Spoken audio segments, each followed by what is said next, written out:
As soon as the tariffs were announced on Liberation Day and the market tanked, they ran story, as you remember, recession, Trump's ruined his 100 days, administration in chaos. When you looked at the actual data that was released in March and April, corporate profits up, energy costs down, GDP going to be recalibrated and good, inflation pretty moderate, job growth 100,000 more than we thought.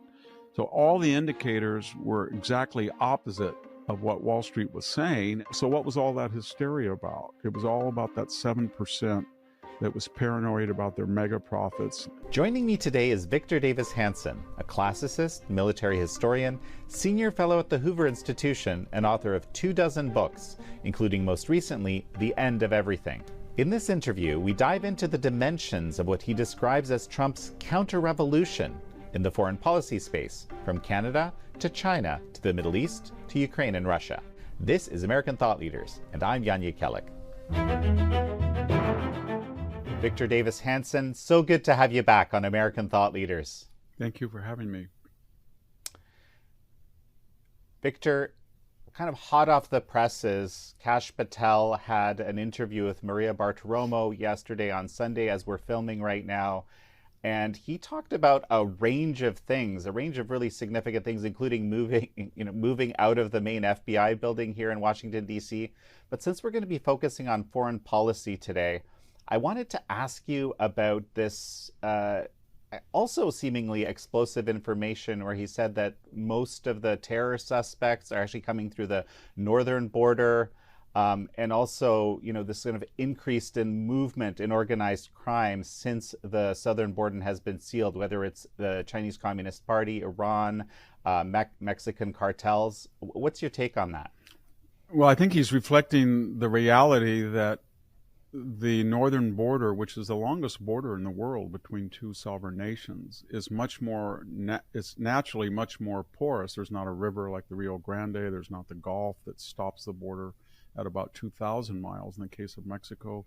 It's actually much easier to come into Canada than it is to Mexico, and it's less patrolled. And whether we like it or not, it seems like the Mexican government, because we have much more leverage on it, is much more responsive than the Canadian government, especially under Trudeau.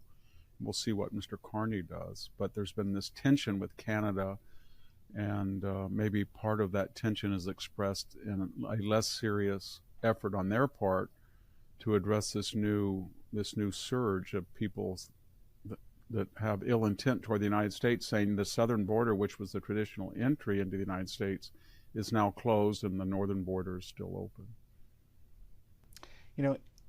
It makes me wonder about one of the things I've heard from numerous people. It was almost like the U.S. president had an interest in having Mark Carney elected because he kept talking about the 51st state and so forth, sort of catalyzing Canadian nationalism and almost sort of fueling the idea that the conservative leader was something like Trump, which Canadians wouldn't like. I think that's kind of a constant in foreign policy. I remember the Soviets were always more attuned to a conservative president, even though that was more diametrically opposed to their own ideology, and the idea that they were more candid or they were more clear about their opposition. You knew what you were dealing with. And I think Trump probably feels that with Polyev, that he would probably have to be careful what he said. He'd have to be careful because he was a kindred conservative, but with somebody who obviously was antithetical to Trump, it is what it is. And he, at that point in the campaign, represented more the Canadian views. And what I get at in the real examples, so if you're going to tell Canada, it's time you spent 2% as you promised in 2014 of GDP on defense, and you haven't done it for 11 years. You're only spending 1.37. If you tell a fellow conservative that, it's embarrassing to him. If you tell a liberal or a man of the left that, then you have real pressure on him. I think that's the idea, and the same thing goes for the trade surplus. You don't want to embarrass a fellow conservative and say, look, we're running $63 billion deficit with you guys. You have some tariffs that are asymmetrical. We want to have some correction of that. But when you do it to someone who's antithetical, you can be more honest, blunt. I think that's what Trump is thinking. Well, let's talk about the tariff regime in general. What do you make of this whole tariff implementation? What is Trump trying to do with that? Well, I think he's 90% correct in what he's doing. Where he errs is he feels that because he has a whole agenda and Doge is not going to cut the amount of money that is necessary to make up for these, tax breaks on tips, tax breaks on Social Security, tax breaks on first responders, maybe breaks, that he's going to be in red ink. And so he feels that the revenue from the tariffs, which is about 2% of the $5 trillion of federal revenue. And even if he were to get, as he says, a trillion dollars over a decade, you're still talking about only $100 billion out of $5 trillion revenue. So that's a mistake to talk about these tariffs as a way to raise money. The better way to talk about it is that we are running a about $1.2 trillion deficit we have for 50 years. And in some cases, that is allowing our enemies to get a lot of foreign exchange, like China, and they are investing it not in their people, healthcare, housing, etc., but in rapidly building this huge Navy, huge Army, and huge Air Force. So he's right about that, and they cheat. The other problem is that he's trying to tell our allies that the post-war order is now ossified. And the post-war order was because we emerged from World War II, the dominant power with the least amount of damage and a world that needed industrial goods. For basically 80 years, we were willing to be asymmetrical with what became the EU, with Asia, Japan, South Korea. And the problem is that these deficits were tied to offshoring, outsourcing, and a diminished assembly and factory sector. I hesitated only because I work at the Hoover Institution. I'm lectured every day by our blue chip economists that trade deficits don't matter, and I think they do, because they're, especially when they have force multipliers of $2 trillion budget deficit and $37 trillion national debt. It's all connected. So what Trump is trying to say is, we've got to get Doge to slash government. We've got to get a trade balance. We've got to address the debt, because without any fiscal reform, we're going to be weak abroad. And it's all part of a larger package of financial reform. And then we get to the question of fairness, symmetry, and it's tied in, as you pointed out, with military readiness. And so Canada's very angry, and as you know, as a Canadian, at us, but they don't, and you can make the argument that the 51st state mem is Donald Trump trolling them in the way he talked about annexing Greenland or taking back the Panama Canal. That's part of his art of the deal style. It's not serious, I think. But Canada won't address these existential issues. So for them to get to 2%, it's about $40 billion. And they're not going to do it, not for 5 more years. And so what they're basically telling the rest of the NATO alliance and the United States is, we want to be members of NATO, but because we have 2 oceans like the United States, we're really not in any existential threat from China or Russia. And we were right under the nuclear umbrella of the United States. And it's going to build a missile defense system in Alaska that'll be covering us as well. Toronto's closer to U.S. cities than most U.S. cities are to each other. So we're just going to kind of carry along with that. And we have all sorts of statutes because we're next to this big colossus that we don't want to be dominated. So we have things about news suppression, acquisitions of media. We don't want to be just, an ancillary in culture to the United States.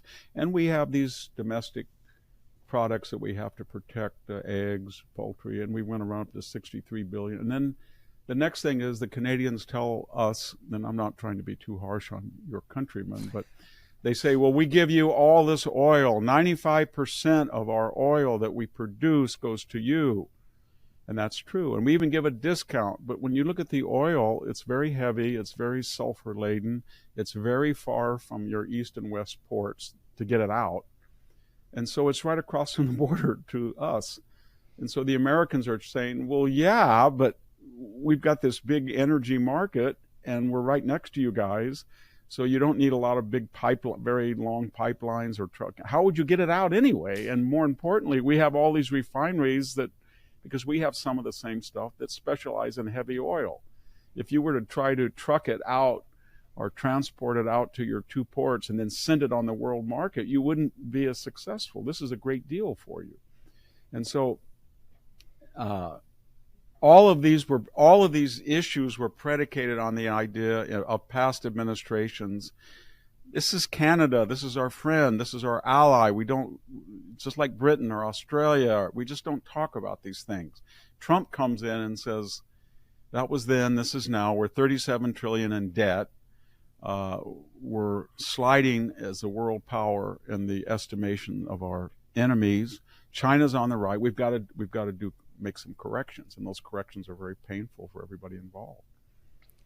Yeah, and there's also this other dimension. I mean, as someone, I've lived in Vancouver for a number of years at one point in my life, and you can't imagine it as a Canadian as a narco trafficking hub for North America, which, Sam Cooper has demonstrated extensively it has become. Yeah, and you think of Canada as sort of a signature Anglo North American country. You don't get the idea that it is openly it has greater open borders than we do as far as immigration, and the Liberal governments have really enshrined in Canadian politics that for us to grow, we're going to have to open our doors and bring in immigrants from all over the world, because now we are a multiracial, multicultural society. But the problem with that is that we know that there is no successful multiracial democracy that is multicultural. India has terrible problems with a caste system and all sorts of tribalism. So does Brazil, these big democracies that are multiracial. The United States and Canada have been successful. In the case of Canada, it probably was more successful in the sense that it had a kind of a uniform population until recently. We were more multiracial, but we had a single culture. And if you bring in millions of people, as Canada is trying to do, and you don't inculcate them, and you follow our pattern of not acculturating, not assimilating, not integrating, then it's a disaster of tribalism and sectarianism. That's what everybody's worried about in Canada, because we have the same problems here, but we're trying to address it. But in your case, your guys are doubling down on it. And that seems to be what's happening in Europe as well. And I think the Americans are saying we kind of exported ideas, at least the Trump administration is saying, of multiculturalism, of woke, of transgenderism, of borderless utopias. And you guys lapped it all up because we were culturally influential. And it was disastrous. And we're going to rectify that now here at home. And I think the world is saying, well, this is weird. We, under Obama and Biden, we kind of, Clinton, we kind of thought this was good, so we followed your lead. And now suddenly you're saying close your borders and make fair rather than free trade and have one culture and get rid of woke and DEI. And so it's kind of a shock, and I think for a lot of foreign countries, and a lot of anti-Americanism about it. Do you think that the world will also follow suit in, kind of adopting the change in culture, given the, frankly, significant social stripe you see in numerous European countries, for example, because of exactly the type of immigration you described? Well, Europe is very critical of our system, and no other country has ever successfully emulated this two-party system with these elections where the people vote in a party and there is no parliamentary coalitions, and we have no conception that a person can be a prime minister or president without being voted for. In other words, that if the party caucus doesn't like him, they get rid of him. It was a shock enough that we did that with a nominee with Harris and Biden, but essentially the people did vote. So they have a very good, all of these other countries that are democratic have a different system, and the problem with their system is when they confront unorthodox changes that the people want, they have mechanisms to stop it, which we don't have here because we have the midterm elections and we have the 4-year elections, and it's just a free-for-all. Anybody can, anybody that wins can take power. And to the Europeans and to a lesser extent, former Commonwealth countries of the British Empire, they have the same system. And so when they see the Alternative for Deutschland or conservative parties in the Netherlands or France, they just go paranoid and they become very anti-democratic in their efforts to suppress them because the ruling powers think, these people, they don't trust the people like we do. They think these people are uneducated, they're unwashed, they don't know what they're doing, we're technocrats, we're aristocrats, and we've got to stop them. And then they end up hurting themselves by acting very anti-democratically. Victor, before I jump back to the whole tariff regime, something I've been thinking about recently, someone drew my attention to the idea that the spoils system, right, i.e. if you win, you get to select a whole bunch of people and put them into the bureaucracy to run things, and people that were your political allies specifically, right? Someone pointed out to me that this is actually by design, and this actually provides a kind of check on growing corruption or something like that. That was I'm curious if you have any thoughts on that, because that kind of speaks directly to the issue you just described, I think. Well, our system is it's been abused recently when you think of Anthony Fauci and James Comey and Lois Lerner, but the system actually is accommodating. So when you have a new party come in, then they can change the cabinet level appointees, they can change the head of the FBI, they can get the chairman of the Joint Chiefs, and that's important. Otherwise, you get something like the chaos of the first year of the Trump administration where he brings these people in and then they don't agree with him. I'm talking about Rex Tillerson or Jim Mattis or John Bolton or Anonymous or people in the high levels of political appointments that try to sabotage a government. But then at the lower levels of the bureaucracy, they are protected by civil service, and they're supposed to, as long as they're apolitical. And that system has worked pretty well in a way that allows a government to come in and do things because the people are all on the same page. And I can tell you that when Obama came in, he fired everybody on boards that were political appointees. I know Susan Rice got very angry and went in kind of a racist rant against Pete Hegseth because he fired her from the Defense Policy Board. She called him a cis white male mediocrity. But she was appointed after Biden fired the previous Trump appointees, and she was a late appointee that was political. And that's just our system. And it works pretty well because it gets everybody on the same page, and then if there's abuses or excesses, the voters can throw them out. Victor, I want to jump back to the whole tariff step. So do you agree with me? Like for me, when I looked at those initial tariff tables and kind of the first foray, if you will, in Trump's art of the deal using tariffs, that China was really the focus, and does it continue to be that way given this 90-day kind of reprieve that they're now trying to extend, I might add? Yes, China was the focus, but he understood there were problems in focusing on China because while the Europeans run a similar $1 trillion deficit with China, they make it up in part by having a $300 billion surplus with us. And so the Europeans were very opportunistic. For example, when China initially said we're going to cancel all 737s, purchases, well, Europe was delighted because they were going to sell them Airbuses. So the Europeans are the last people to engage with Trump. So he's going to get a deal with India. He's going to get a deal with the UK as he did. He'll get a deal with South Korea, Japan, Taiwan. He'll get a deal with China. But the last people he will get a deal with are the EU because they're opportunistic. They're as anti-Trump as the American left. They take their cue from the American left. If they are told by the American left cutting a deal with Trump helps him politically, then they will do the opposite, as long as they can. And the way that Trump is dealing with them is saying, we're going to have more favorable tariff arrangements with countries that settle now rather than later. So he's trying to create a psychological condition where, kind of like musical chairs, when the music comes off, you want a chair, otherwise you're too late. And but I think it'll be harder actually to get a deal with the Europeans than it will be the Chinese.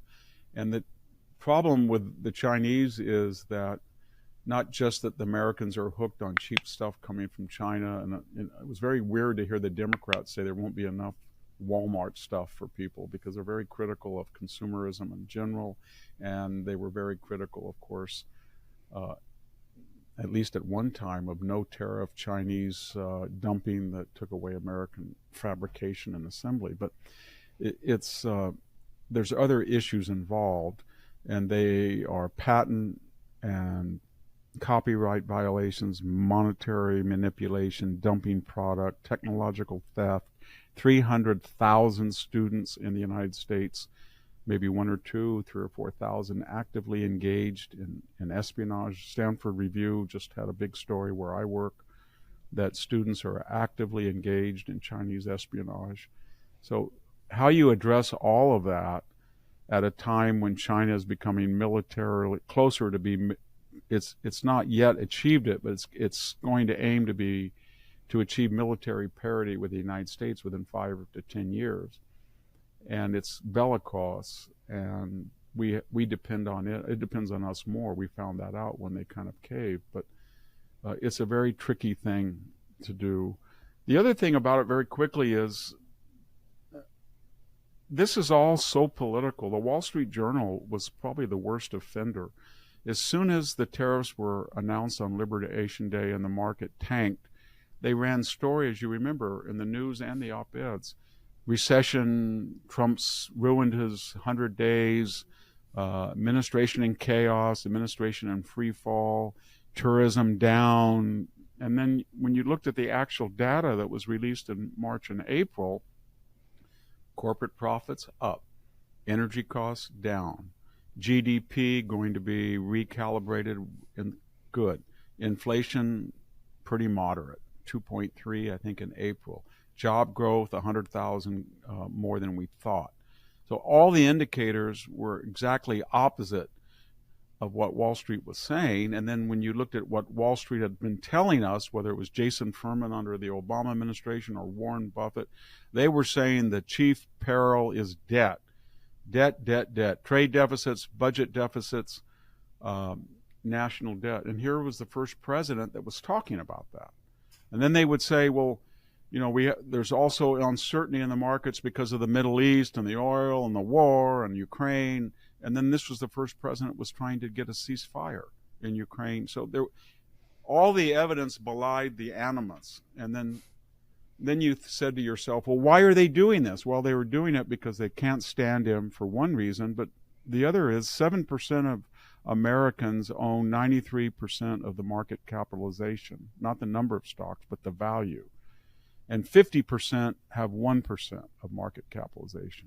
So what you basically saw was a small group of very, very elite people in the Acela corridor furious because in August, when the market hit 44,000, they were giddy, and now it had gone down to 40, where it was pretty much of the last few months before the big surge. It was actually, it got down to where it was in August or September, and the market, I think, hit 44 in May. So they were basically telling the American people, once the market reached its crescendo, we lock it in there, and that's ours forever. And anything that goes on is a loss. They never look at the other way, that it was mostly 40,000, which was they were giddy about, and when it went up, that was an unusual spike. And so now they're mute, because where are we? We're right back where we were right before Trump assumed office. And so what was all that hysteria about? It was all about that 7% that was paranoid about their mega profits. And when I live in Southwest Fresno County, I think the per capita income is about 17,000. When I go to the store or I go get gas and I talk to people, I can tell you I've talked to 400 strangers the last year. Not one has ever mentioned the stock market. Not one.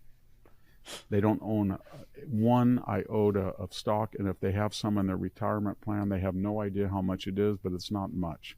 And I can tell you what they talked about was the price of California gas, the price of California electricity, how terrible the infrastructure was, and the hyperinflation that has not ceased, that we're stuck with from the Joe Biden prices. And so a lot of this is class differences, and I think that's why this is so unusual to see a Republican president whose emphases seem to be on the middle class that was a Democratic constituency. Well, and this is fascinating too because President Trump, loves to talk about how well the stock market is doing. He does. Right? He clearly has a focus on that as well. Yeah, and he's right about it. I mean, even if you don't own stock, everybody wants a strong stock market. But this insane paranoia that for 1 month they lost their heads and said that because we don't get to have 44,000, then the whole country's falling apart and we're going to be in a recession, was ridiculous because there was no indicators. There was no indicators that they usually count on. And then second, all of the issues that they had been warning long term and they were furious about, he was trying to address. That was exactly what Doge was trying to do. That was what people in the Republican House were fighting about. How do we cut the debt? How do we cut the budget deficit? And they can say all they want now about trade deficits not mattering, but 20 years ago, Warren Buffett basically said, we're running huge trade deficits, and at that time they were 60 or 80 billion a year with China, and all the result is that they are accumulating foreign exchange, and they're going to use that foreign exchange to import sophisticated technology for military purposes, or they're going to buy key real estate all around the world with foreign exchange. That's exactly what they did in the Belt and Road. And then all of these people, then what was Warren Buffett saying now? Oh, trade deficits don't matter. Jason Furman said, there's a certain percentage where you cannot have a trade deficit larger than 1% of GDP. I think it was 3% or something. And when it got over that, he was very angry and chastised, I think, the Biden administration. And now when it dipped below it, he said it didn't matter. So there's I think to understand American politics, there is a deep paranoia, loathing, visceral hatred of Donald Trump in the media, in academia, in the bureaucracy, in the foundations, among the elite, and it clouds their empiricism. They cannot be disinterested. And that's just the way it is. So, and the Wall Street Journal falls into that category. Victor, with respect to this, you said it's going to be easier to make a deal with communist China than it is with the Europeans. I'm not aware of examples where China honors their side of any deal. I mean, maybe there are some small examples that I'm unaware of. But let's say they make a deal. There's this 90-day reprieve because of initial conversations. There's been this criticism of the president that he's very transactional. We can talk about that. But can you be even transactional with the CCP? No, you can't. You can't, and they're like the Iranians. Everything they say is untrue, and they have no intention of honoring it. I think what he's trying to do is draw attention to the fact that when he went head-to-head with the Chinese, despite their suppression of the news, they were under more stress than we were. And that I think that's true. China experts have said there were people in the streets, they were idling factories, and that we could endure that. So I think what he's saying is, I'm going to put them on notice that I can do this again. And for a period, they're going to find that it's in their self-interest to emulate or feign, or at least follow 50% of what they do, or they're going to get slapped again.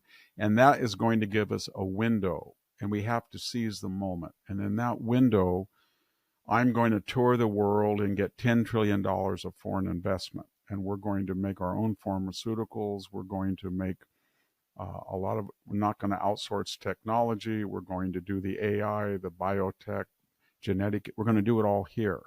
And we're going to have all this foreign capital coming here. And by the time it's going to give us a window where we don't just collapse and be completely dependent on China as we were. And I think that's the idea. I don't know if it's going to work. People have said, oh, you don't have enough skilled workers, or your welfare programs are too lucrative. People won't come out and work. You're going to be short labor. These people are lying. In the Middle East, they will not really put the money there. They're just saying this. But I think that was the idea, at least, that he's getting it is a record amount of foreign investment. And the idea is that we're going to produce stuff that we get from the Chinese that's valuable. And I think he doesn't really care about dolls or cheap consumer commodities that they make very cheaply. But he's talking about military parts, AI, very sophisticated technology, chips and things that he wants to be built here, and he wants no more reliance on China. And I think the COVID thing really shocked a lot of Americans, when we couldn't even make protective equipment, and China was going to wink and nod and say, we're trying to send it to you, or sorry, we're a little late. That kind of attitude. Victor, this is incredibly confusing to me, because I agree with you. It was unbelievably shocking. And, the CCP actually threatened to withhold some of those products, right? But that didn't translate into America actually going, all out to repatriate supply chains, especially on, critical pharmaceutical precursors or PPE or whatever. I mean, that just didn't happen, which is kind of shocking. And it didn't happen because there were so many people left and right that were so heavily invested in China fabrication. And for that to happen, you would have to make them either relocate here or relocate to Indonesia, Philippines, Vietnam. What Trump did is basically he called in during the campaign, and then during the 100 days, all the people who shouldn't like him for cultural, social reasons. And that was Andreessen, Ben Horowitz, David Sachs, Larry Ellison was favorable to him, Zuckerberg, Elon Musk, he won over right after the first assassination, Jeff Bezos. And he brought them all. I'm kind of generalizing, but Andreessen basically said this. And he got them all in, and he said, you guys are being regulated to the death in Europe. They don't like you. They're trying to suppress your products to promote their own domestic, less efficient, less competitive products. The Chinese, you may think you're doing a lot over there, but all they're doing is having you invest. They copy everything you do. They copy your business plan. They copy and when they have squeezed you dry, they kick you out. So I'm making you a deal, kind of like the War Production Board of World War II when Roosevelt called in his antithesis. William Knudsen, head of GM, Henry Kaiser, head of Kaiser Steel, Henry Ford. And he said, look, the New Deal is over with. We need to produce stuff. And I'm going to give you Willow Run to build B-24s. I'm going to give you the Alameda shipyards. I want a Liberty ship every week. Mr. Knudsen, you just do what you got to do, and I will protect you, but you've got to outproduce the world. And so what Trump is trying to tell these guys is, I'm not going to regulate you. I'm not going to go after you. I know you don't like me, but if you bring your stuff back here and you invest here and you hire here, you're going to get the most favorable climate possible from us, the government, under one condition, that you be American first. Promote us, us, us. And I will protect you from the Europeans, the Chinese, the Japanese, anybody. And they were shocked at that message because they had been told by Joe Biden, in the case of Andreessen, he said, they basically said these companies are going to be in AI and these aren't. And this is what you can do, and we expect a big contribution. And I think Trump just thought, these guys are smart. They don't like me, but I can use them and they can use me, and we can promote America. And I don't know if it's going to work, but that's his plan. How important is rebuilding US manufacturing to this whole picture? Well, when we say manufacturing, the critics usually say the idea you're going to lure all these Americans, many of the labor participation rate is 62% of able-bodied people. And that's because of our generous safety net, kind of a new culture that you work at home. And these people are not going to go into the factory floor and stand up there and build a phone all day like the Chinese do. So it's a crazy idea. But I don't think that's what he's talking about. I think he's talking about bringing in $10 trillion of foreign investment, making very, very sophisticated, automated robotic factories, and then getting a trained workforce. And you can see his emphasis as he's warring on the four-year colleges, but when you look at what he's also not warring on, he's promoting technical schools, community college, two-year training. So I think his idea is that we're going to get some well-trained Americans, and it's going to be it's not going to be labor intensive. It's going to be very sophisticated, and maybe we can make things that really matter. And as far as the other things that require huge workforces and repetitive labor, we'll let other people do that, like the Chinese. And that's why I think China is very, very upset, because it understands that what it really makes money on are industrial goods, technology that it's appropriated from Europe and the United States and ships back to us, or medical, pharmaceutical, India and China, things like that. That's what he's aiming at. He's trying to tell, we're not going to have avionics coming from China. We're not going to have computer chips coming from Taiwan. We're not going to have India we're not going to rely on India for augmentin or doxycycline. We're just not going to do that anymore. And so we'll see how that works. Well, so with this respect to this criticism that the president is purely transactional in his foreign policy, there is it's very interesting to me that Marco Rubio is the Secretary of State and now also the National Security Advisor, at least for the time being.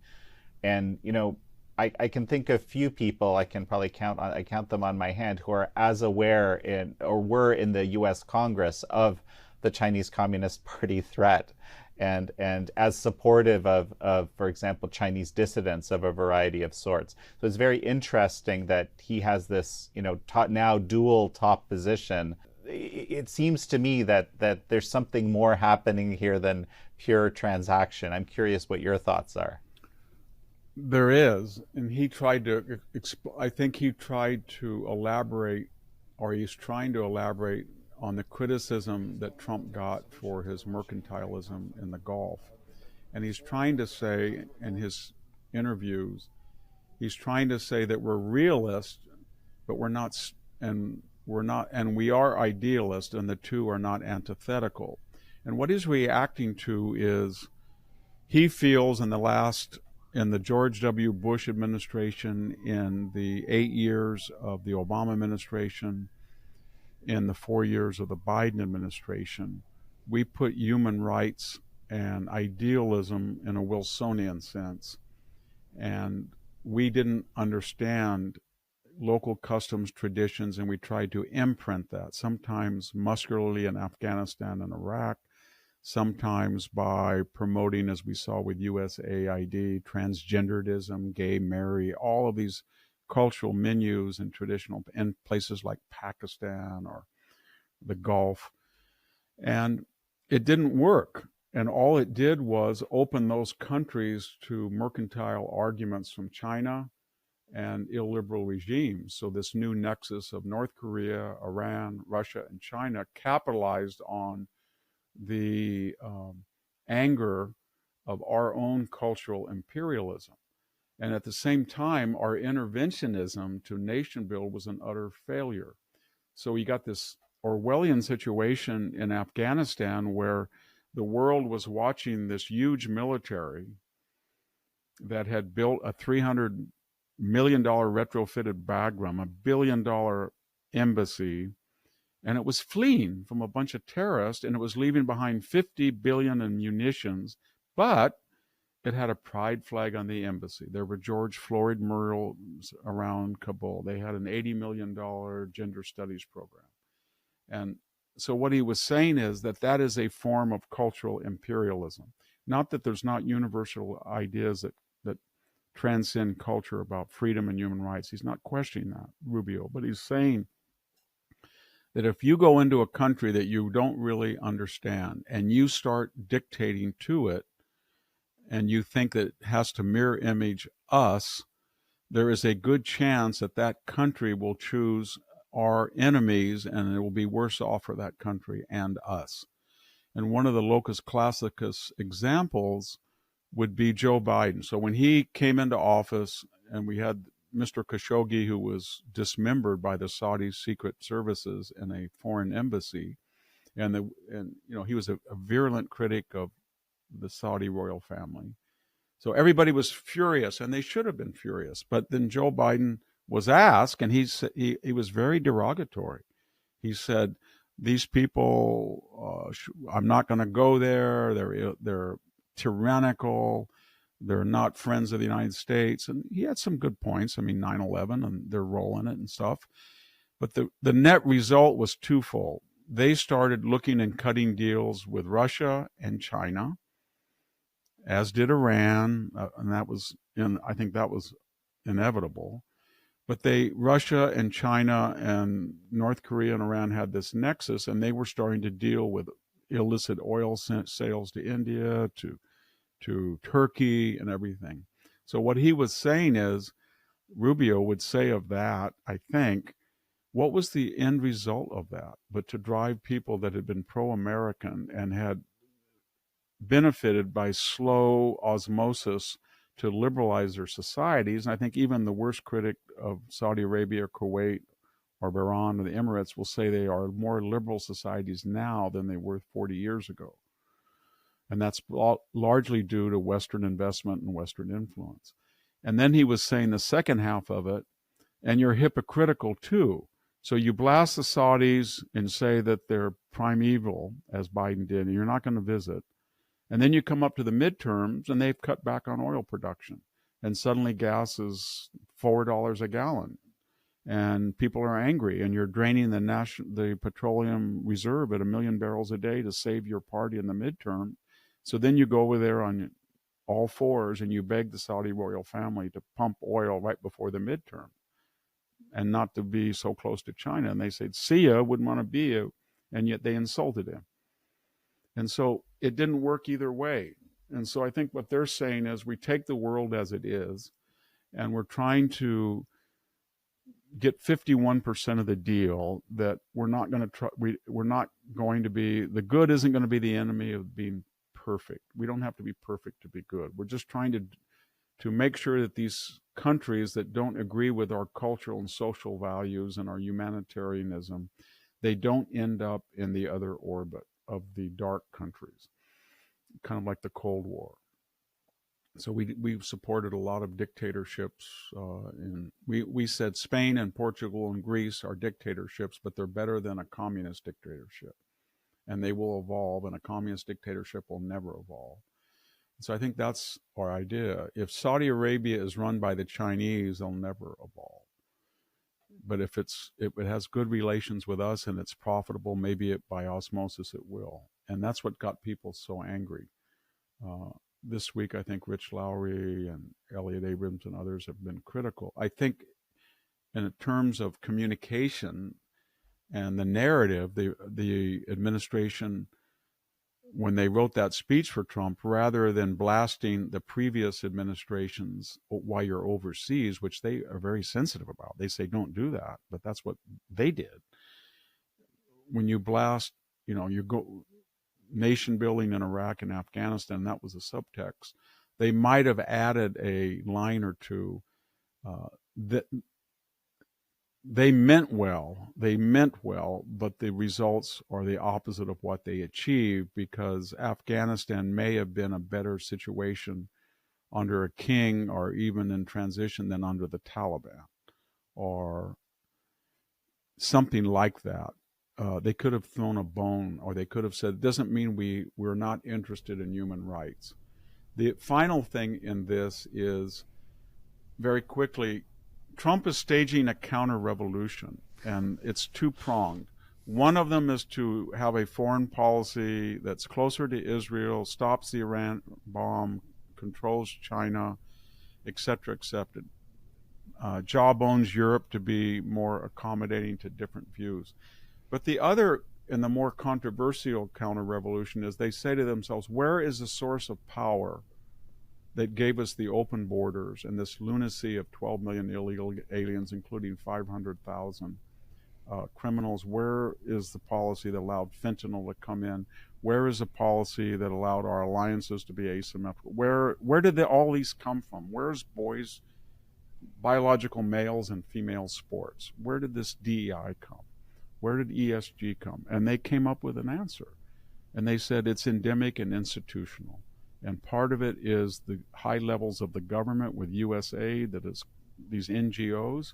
Part of it is these foundations that are not really disinterested, the Tides Foundation, the Soros Foundation. Part of it is these academics, these big blue chip universities that bring in Chinese students, overcharge them, bring in people from the Middle East, both countries illiberal without our interests at heart. They gouge us on grants. They charge 40 to 50% overhead. They defy Supreme Court rules. They practice endemic racism and admissions, retentions, graduation ceremonies, you name it. The student loan program allowed them to gouge the public and raise tuition above the annual rate of inflation. So they looked at all of it, the media, and they decided in this counter-revolution, we are not just going to do with the symptoms, close the border, try to find it. We're going to do the root cause. So we're going to tell the universities, no more federal money until you stop the anti-Semitism, you stop the surcharges, you stop the reverse racism, you stop the getting money from China and gutter, not reporting it, all of that. Then they looked at the foundations, and this is really happening this week. They're saying that foundations over $5 billion are going to start paying taxes on their interest income because you're just funding one side. And then they're saying to the media, we're going to get rid of NPR and PBS because they're propaganda organs. And then they're looking at USAID, and they're saying these are NGOs, they're not USAID, they're just basically sinecures for left-wing rotating politicians. So they're trying to deal with the root causes, and that's what worries the Democrats and the left, because they've never seen an administration that would dare do that, that would dare question the source of their power. The Trump administration is saying on every single issue that we ran on, it was 55, 45, 70, 30. There was no popular support for the Harris or Biden agenda. But those agendas were actualized because of these institutions. And they would say 51 intelligence authorities on the last debate right before the 2020 lied to the people and said that the laptop was, or Russian collusion, or the Mar-a-Lago raid, or trying to get him off the ballot in 25 states, or 93 indictments with these left-wing. That's what they're after. Blue chip law firms, that Perkins Coie that was knee-deep in the Russian collusion hoax. I don't know if they're going to get away with it or not, but it's an ambitious 360-degree effort to find out why an agenda that is so unpopular with the people was institutionalized the last 4 years.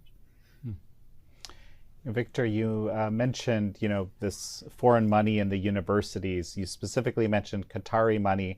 Qatar, of course, has kind of been a sanctuary for Hamas, for example. Yes. And now, so explain to me how it makes sense for this jet to replace Air Force One. It might seem confusing to people, given what you just described.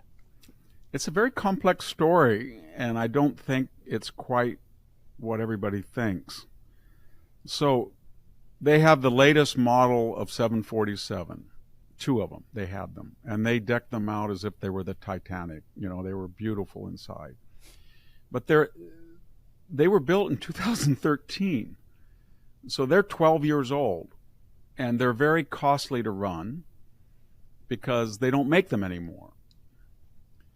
And they're very expensive to run because they're not fuel efficient like a 777 or 787 or even a 757. So they put them on sale in 2020 for $400 million. And guess what? Nobody wanted to buy them. Nobody wanted to buy them. So they gave one to Turkey. They had two. Turkey took it free. And then and I can't confirm this, but Senator Mullen from Oklahoma has been adamant that these discussions about the airplane started with the Biden administration. And the argument was that when Donald Trump left office, he gouged Boeing and said, we are using the main Air Force One and the backup, and they are decrepit. They're 40 years old. They come from the Reagan era almost. And they're not up to snuff, and we want the last late model 747s, and we are not going to pay what you want. And so he cut a deal, and they were so angry that they maybe slowed down. And so for those 4 years, they didn't do anything. During the Biden administration, he didn't press them. So now these two decrepit, old 30 to 40 year 747s would have been replaced by two updated ones. But those are going to take maybe 3 to 5 more years.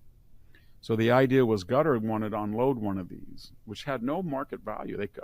At the price they wanted, nobody wanted to buy it. So they come to Trump and say, we'll give it to the Air Force, and you can use it if these two old planes are not up to snuff any longer until you get the two new ones, and then you can give it to your foundation.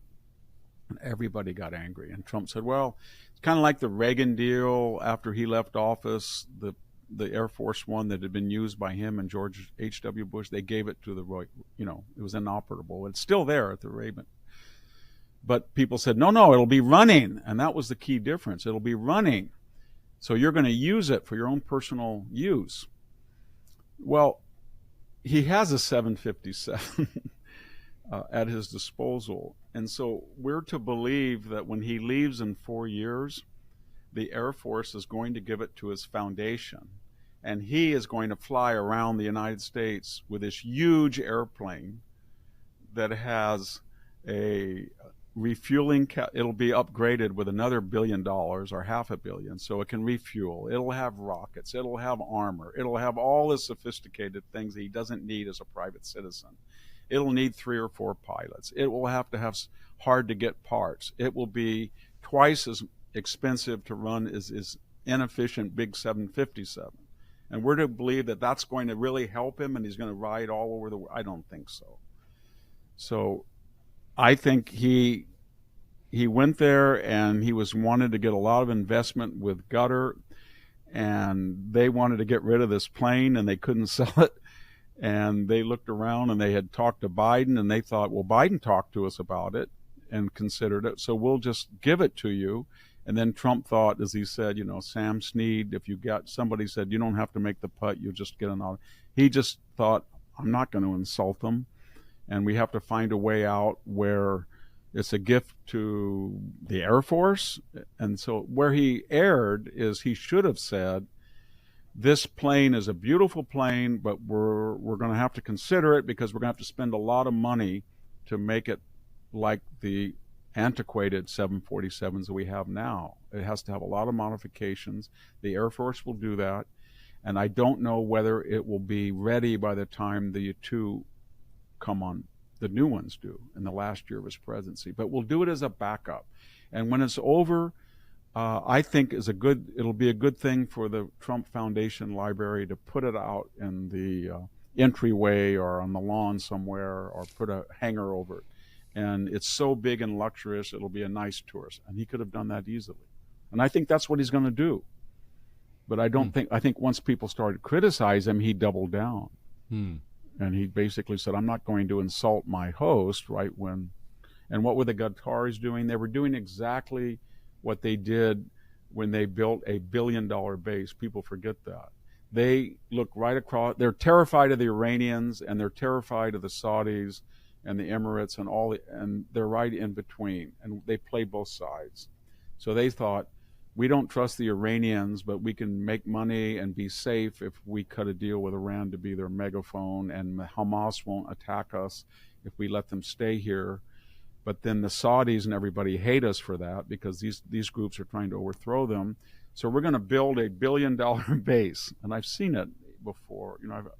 I went to Iraq twice, and we stopped once on the way, and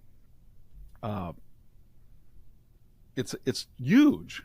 And then they spent, I think 10 years ago, another $1 billion. So this whole argument is kind of ridiculous because we, the government, under several administrations, took a $2 billion gift from Qatar to put our base there when it should have been somewhere else.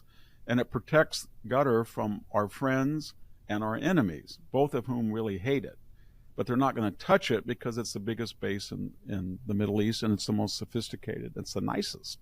And they built it at their own expense and then gifted it to us. And so I don't know. And then the other irony about the whole thing is reports say that since 1980, Qatar and Communist China have contributed somewhere between 50 and 60 billion to universities, and not just universities, Harvard, Yale, Princeton, Stanford, etc. And these universities lapped it up like milk. I mean, they just loved it, and then they were fined in part by the previous Trump administration for not reporting it. I know Stanford took millions of dollars and did not report it, and they were fined in the first administration, Trump administration. So you have the critics of this whole deal, mostly academics and people who have been on the trough from Qatar for years. So I think it was a matter of messaging, but it was much more complex than the media said. And absolutely fascinating. The other dimension here is, the prospect of Syria actually joining the Abraham Accords. Is that something that you see? I wasn't expecting that one. What do you think?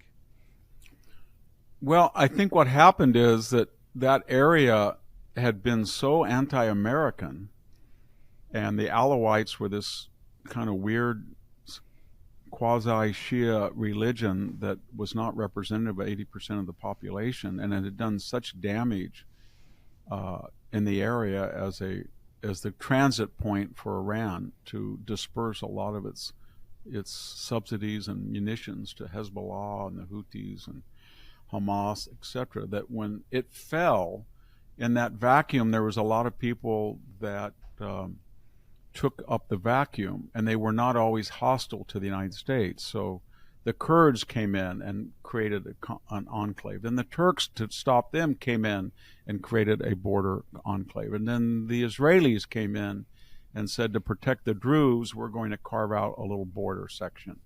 And then the Saudis and the Sunni money states said, we're going to put up this former guy that we've rehabilitated, who was in, ISIS and stuff, and he's going to turn this into a pro-Sunni for the first time that represents the majority of the population. And then all of these groups came to, I think, the Trump administration, as did the Gulf states, and they said, yeah, this guy's a terrorist, but he's letting Turkey have a lot of influence, and we don't have cross borders, and the Kurds are willing to cooperate now. They've said that they're going to have kind of a peace treaty if they get an adjoining area. And the Israelis kind of like, this is much better than Assad for the Israelis because they can protect the Druze and they have a buffer, and there's no Iranian influence, so just recognize him and then it'll be better and we'll handle it. So I don't know if it's going to work, but I get the impression that it's not going to be a place where Russian pilots fly over and Israeli pilots are bombing and there's terrorists that are anti-Western. There may be terrorists, but they may be directed in other directions. I don't know. But all of these interests felt that it was superior to the Assad regime. And most of the interests were pro-American, and they came to the Trump administration and said, you got to talk to this guy. He's transactional. And we'll pay the tab and give him money to rebuild the country. And he's promised to protect all these different ethnic groups, and all the border countries that are pro-American want a deal. And that's what Trump did. So do you think that's realistic? I don't know. I don't know enough about him. I don't know to what degree he's I think what's strange about it, I think he was born in Saudi Arabia, and I think he's more prone to the pressures from the Sunnis. But I'm not sure that his purpose is to overthrow as many in the Bin Laden fashion as or the ISIS fashion that he used to be, to overthrow corrupt but pro-American Gulf monarchies, or the Jordanians or the Egyptians. I don't think he thinks that. I think he thinks he wants to evolve into one of those type of governments, which would be autocratic but pro-Western, and the neighborhood seems to feel more comfortable with him than the Assads. That's all. Is it 51% better? And Russia's out of the picture, and Iran is out. That's the main subtext. Everybody's looking at this and said, there's no Iranians now. This guy hates Iranians, and they've killed a lot of and there's no Hezbollah, and there's no Russians. They're all losers. And what's going to replace those three entities are more than less favorable to us. Yeah, that's right. I mean, that's Lee Smith's argument that this is a much better arrangement simply because Iran is no longer a player, is actively being kept out of there. Yes, and I think the Israelis said, the Druze are always in danger. We have a lot of Druze, and the Assad government was not protective of them. So we're going to protect them now, and that means we're going to go into Syrian space, and there's no Russians to worry about. And I think the Kurds said there's a lot of Kurds there, and now we're going to protect them. And the Turks said we're going to basically de facto push our influence beyond the border. And this guy who's weak, I think they're going to have problems if he gets control and he actually forms a government and it actually has public support. Then he's going to have to reclaim these borders from all these areas that are been de facto lost to him. Victor, what do you make of, well, let me caveat this. This has been by far the most, pro-Israel administration in memory. I think you might agree with that. Also, there's a reported schism, right? Netanyahu, Trump at the moment. What do you make of that? It's hard to know. I don't know why he didn't stop with Israel, and he's the most pro Netanyahu because he's very different than Biden and Obama. First of all, there's nobody trying to overthrow the Netanyahu government. Biden was actually doing it. So was Obama. He's given them a blank check. He's not going to suspend 2,000. He just said, whatever you need to do vis-a-vis the Houthis, Hamas, just do it, and we will supply you the weapons. And that's new. There's no more Huckabee is the ambassador. He's very close to Trump. So they've got that. And then they are saying to him, where you get the tension is in two sections. The Israelis say, we have emasculated for a year or two Hamas, Hezbollah. We're both working on the Houthis, and we have demonstrated you can go into Iran with impunity and destroy their air defenses. We have a brief window. It's now the time to take out all of these nuclear facilities. They'll lie about it, they'll lie about it, they'll lie about it, but you cannot deal with these people. And the Trump administration is saying to them, we agree, but this is contrary to the MAGA covenant. The MAGA covenant we ran on said no optional Middle East wars, no foreign entanglements, and it's always better to jawbone than to go to war. That's the MAGA. That's the J.D. Vance, Tucker Carlson group.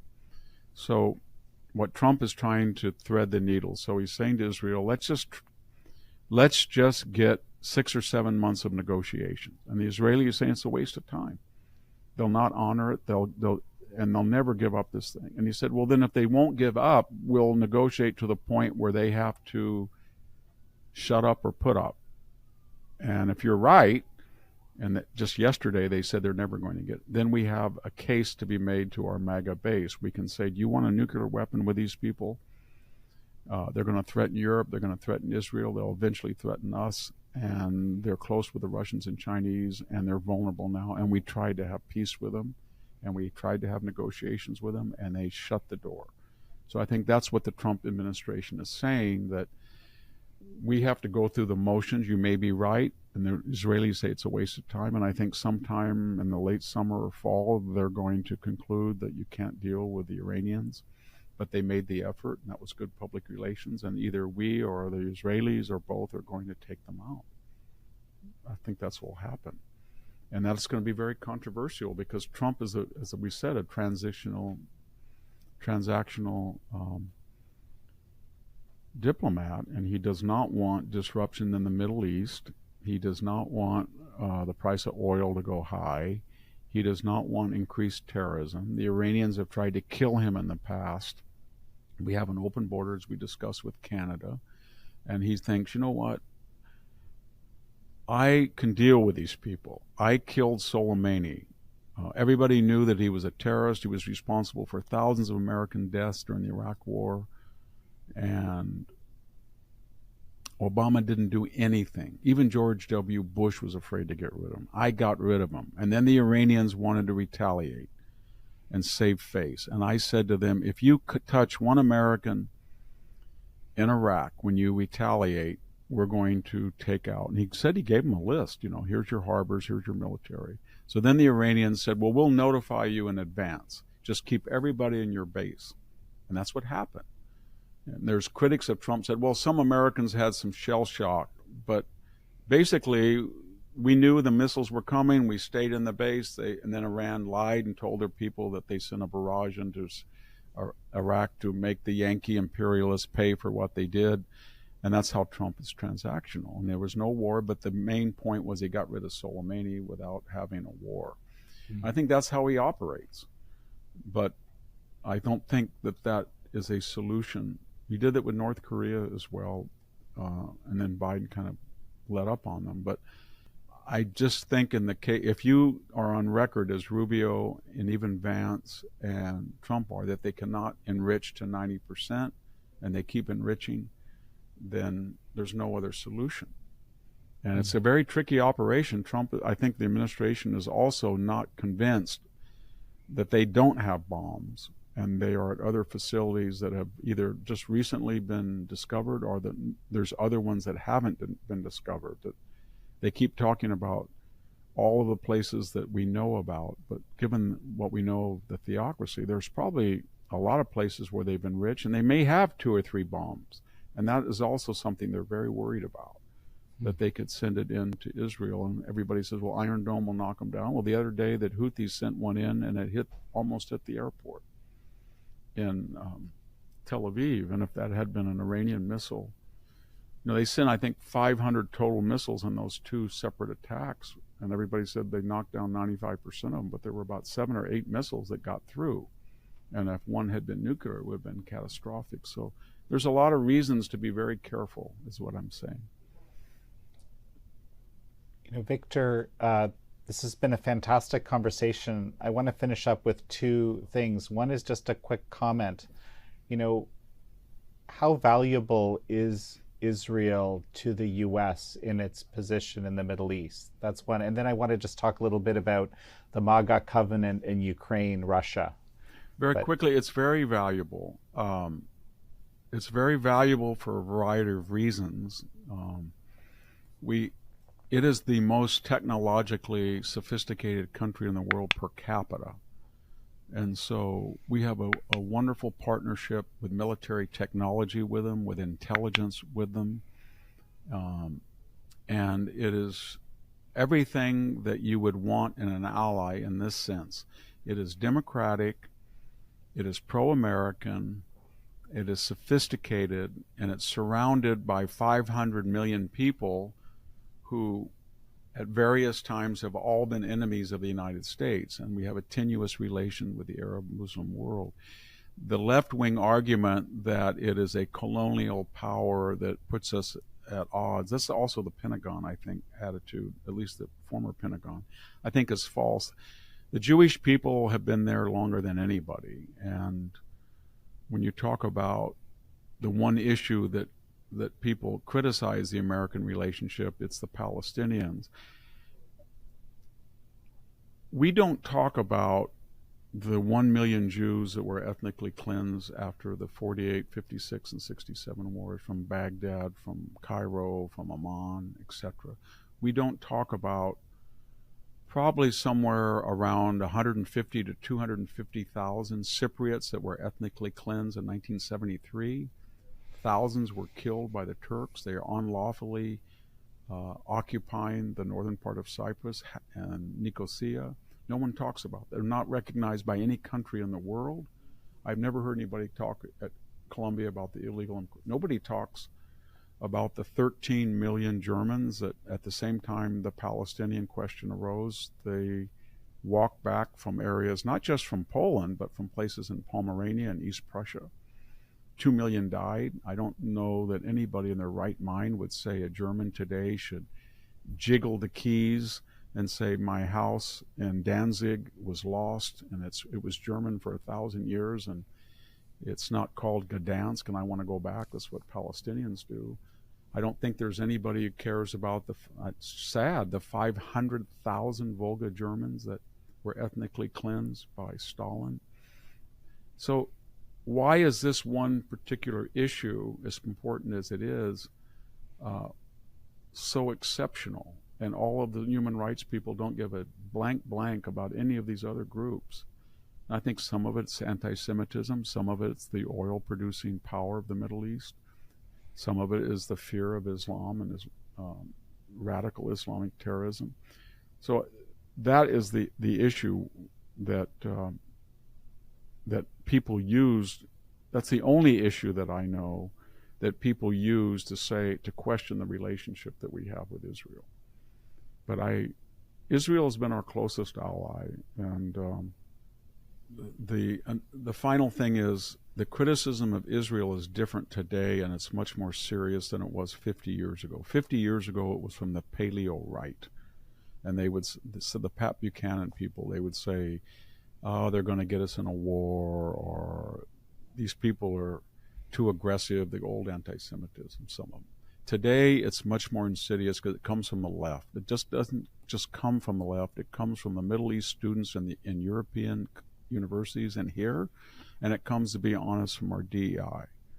We have a long history of Al Sharpton saying, dim Jews, I'd come over and I got my yarmulke on. We had Jesse Jackson way long ago talking about Hymietown. We had Farrakhan talking about gutter religion. Right after we had the Black Lives Matter, right after October 7th, showing posters with hang gliders glorifying the murder. So we have constituencies that hate Israel and do not like Jews that are protected because they feel they're DEI victims. So you can't criticize the Middle Eastern students. You can't criticize Black Lives Matter or some of the minority communities. So that's dangerous. Then very quickly, your question about Ukraine. And you wanted to know.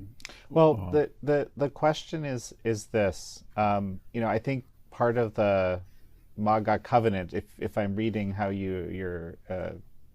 if I'm reading the way you mean this term correctly, was that the Russia-Ukraine that Trump needs to stop the Russia-Ukraine conflict. Yeah. Right. You know what's funny about this is,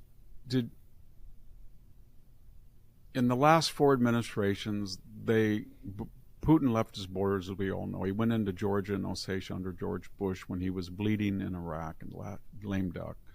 He went in 2014 to Crimea and the Donbass. I think that had a lot to do with the 2012 hot mic where Obama basically said to Medvedev to tell Vladimir that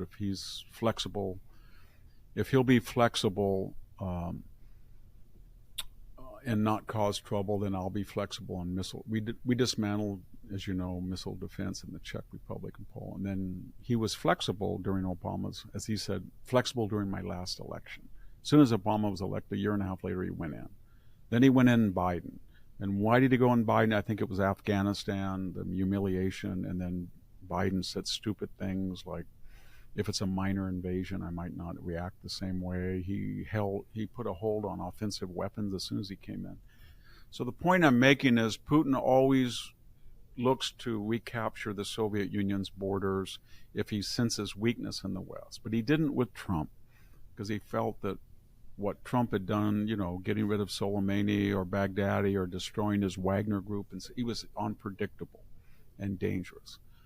And so the other thing that was interesting about Trump, I don't know of another president, correct me if I'm wrong, that talked of Ukraine in humanitarian terms. I never heard Joe Biden one time said, this is awful. This is the worst battle since Stalingrad. There is now 1.5 million dead, wounded, missing Ukrainians and Russians. And for what? I never heard Obama say that. I never heard Susan Rice said that. I never heard John Bolton say that. The only person I ever heard was Trump. He said, this isn't waste. This is, maybe it was because he's a builder, or maybe he thinks, war is not profit. I don't know what it is, but he was the only one talking about this Stalingrad Verdun in human terms. And I think he really believed it, that he doesn't understand why right on the doorstep of Europe this is going on when there's no military solution. We hear one day that the Russian army is being depleted, that they can't get recruits, that they're losing 2 soldiers to every 1 Ukrainian. The next day we're told that Ukraine has lost 12 million people from refugees have left the country. The average age of a Ukrainian soldier is in his 30s. They can't hold back this huge juggernaut of 140 million people, 30 times the territory, 10 times. You hear both narratives, but they have one thing in common. Nobody is going to get their agenda reified. So Trump comes along with a transactional. He really wants to stop the killing, and in his matrix, it's not to give Ukraine more weapons because they'll never be able to beat this colossus. And he thinks, naively at first, maybe more realistic, that he had a relationship with Putin that was illustrated by the fact that Putin never went in during his administration. So he started out by pressuring Ukraine. I'll talk to Putin. We'll get a deal. That didn't happen. And now I think he thinks we're going to have a North Korean DMZ, South Korean like DMZ, just stop everything where it is, and we'll negotiate the border after the ceasefire, and we're going to have a rare earth concession barrier where we have a lot of investment to pay for the rebuilding of Ukraine and for people to have profit, and we'll probably end up arming Ukraine to the teeth. It will tell Putin it won't be in NATO.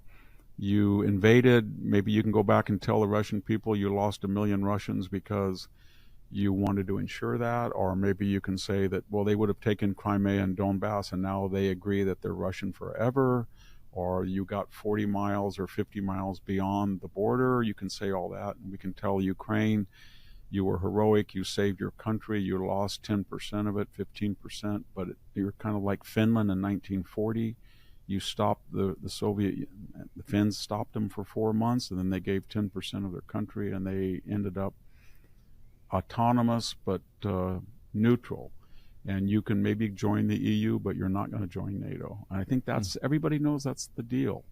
And now it's just, to what degree does Putin feel that he can go? The only thing that's stopping the deal right now is that Putin knows he started the war, he conducted it savagely and incompetently, and he's got to go back in an autocracy and tell people in the apparat that they've lost 1 million people. They've destroyed their military basically for a decade. They've lost any shred of legitimacy abroad. They're broke, and it was all worth it.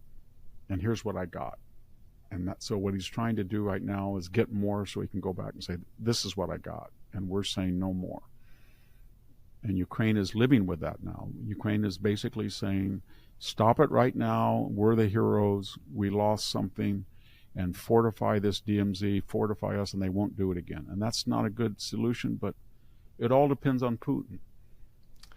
Victor, this has been an absolutely fascinating conversation for me. It seems to me like you're kind of extending this counter-revolution idea I've heard you mention a number of times. This is really a counter-revolution in foreign policy, isn't it? Yeah, it's in everything. It's trying to address the progressive project domestically, financially, economically, culturally, socially, diplomatically, and militarily. And look at Pete Hegseth saying, we're not going to have DEI, and we were short 45,000 recruits. We were told that that was inevitable because of gangs and poor physical condition of our youth. Then suddenly it just disappeared. 45,000 people joined. And we know that the 45,000 people who joined the military, we know two things about them. They were mostly white males, inordinately from rural areas. And then we know that they felt they had been unfairly ostracized under the DEI programs, the vaccination program, all of that. And we know one other thing, that statistically they die at double their numbers in the demographic at Afghanistan and Iraq. About 72% of the fatalities, and they make up about 33 or 34% of the population, white males. So they were very integral to combat units, and they were not joined. And we know another thing, that the 45,000 person shortfall was in large part white males. And when you have Mark Milley or Lloyd Austin or the head of naval operations said they're going to go after white rage, white supremacy, white privilege, as they did in congressional testimony, and they don't produce any proof of that, then people feel that it's an inhospitable workplace, and they acted accordingly. So we're seeing a revolution in the military. We're seeing it everywhere. And it's like all counter-revolutions, it's got a counter-revolution. But there's no margin of error, just to finish, and that means that every step the Trump team takes, they have to have good messaging, and they have to explicate it. If they're going to deal with mercantilism and there's a logic to it, then they have to say, this is the whole story about the plane. And we have an ethics czar, and nobody in the family is going to profit from foreign policy. We saw what the Bidens did. So they've got to be very careful, because they've got 1,000 eyes watching them and hoping them they fail. The entire establishment in America wants them to fail. It's clear about that now. In a world of codes, codes and lights, hidden truths wear digital masks. City of the binary nights, awake from the program tasks. Eyes open wide to the glitch in the seams. Planets grab the mirror cage. Truth isn't what it seems. Find yourself beyond the digital rage. Break the matrix, break the mold. Riddles in the coding unfold.